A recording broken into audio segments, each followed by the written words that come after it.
Hello, good evening to all. Today I am going to talk to you about autobiography. What is the meaning for it? Let us go through the board. Before to go to the board, please subscribe and share my link to everyone so that I can get some like, okay? Now, my struggles to find my first job. What is the meaning for it? The struggle which you have in the first job. இப்போ நம்ம வேலைக்கு போகிறதுக்கு இப்போ நம்ம degree படித்து முடிச்சிருவோம், degree கையில் இருக்குது. இப்போ நம்ம வேலைக்கு போகும்போது ஒரு ஒர்க் தேடும் போது இப்போ ஒரு இடத்துல நம்ம போனோம், இன்டர்வியூ அட்டென்ட் பண்ணுறோம், அங்கே சக்சீட் ஆகாமல் வெளில வந்துடுவோம். இன்னொரு இடத்துக்கு போனோம், அதே மாதிரி ஆகுது. அப்போ என்ன ஆகுதுன்னா, இப்போ நம்ம வேலைக்கு போகும்போது அங்கே நம்மளுக்கு கொஞ்சம் ஷை இருக்கும், கொஞ்சம் ஃபியர் இருக்கும்.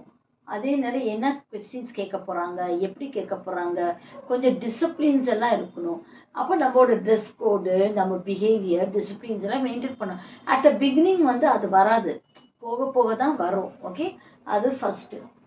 Describe your day. அப்போ உங்களோட நாளில் நீங்கள் ஷேர் பண்ணிக்கலாம். இந்த நாளில் நான் இது பண்ணேன், அந்த நாளில் நான் இங்கே போனேன், இந்த இன்டர்வியூ போய் அவன் இந்த கேள்வி கேட்குறாங்க, இவங்க இந்த கேள்வி கேட்குறாங்க. You will share your views to your friends. Your experience with the corporate.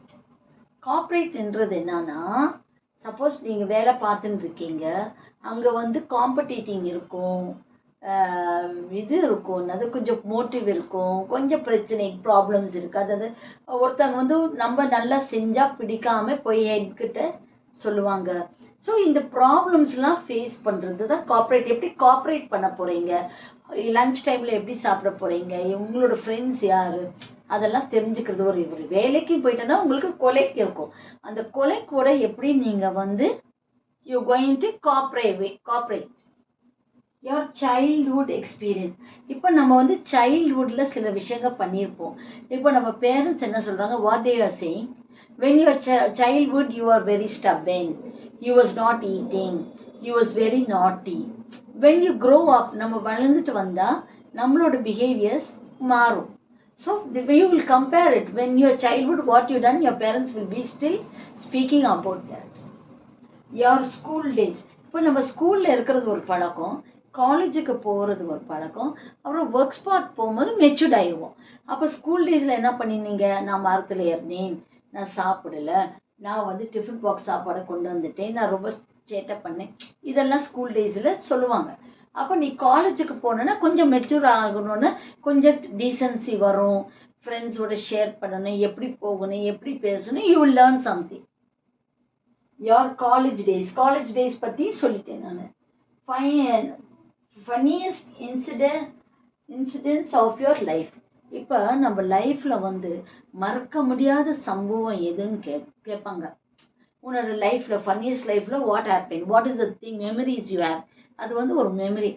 நான் இந்த வயசில் நான் இது பண்ணேன், நான் விழுந்தினே, இந்த மாதிரி ஆயிடுச்சு, நான் மறக்க முடியாமல் இருக்கும். இப்போ என்னோட லைஃப்பில் மறக்க முடியாத மெமரிஸ் ஒன்று இருக்குதுன்னா, தட் இஸ் ஐ ஃபேஸ்ட். இப்போ நான் when I'm going with excursion போகும்போது நான் ஹேண்டை விட்டு வெளியில் த்ரூ த விண்டோ நான் ஹேண்டை விட்டுட்டேன். அப்போ ஒரு போகிறவங்க என்னைய திட்டுனாங்க, எதுக்கு கை வைக்கிறீங்க வெளிலன்னு. So this is a thing. After that I will keep very particular of not keeping my hand outside. So இந்த சம்பவம் எனக்கு இருக்குது. I have my memories what I have done. அதே மாதிரி உங்களுக்கும் இருக்கும். Okay, now we have went through all this thing. So this is called autobiography. Bye, I'll see you in the next video.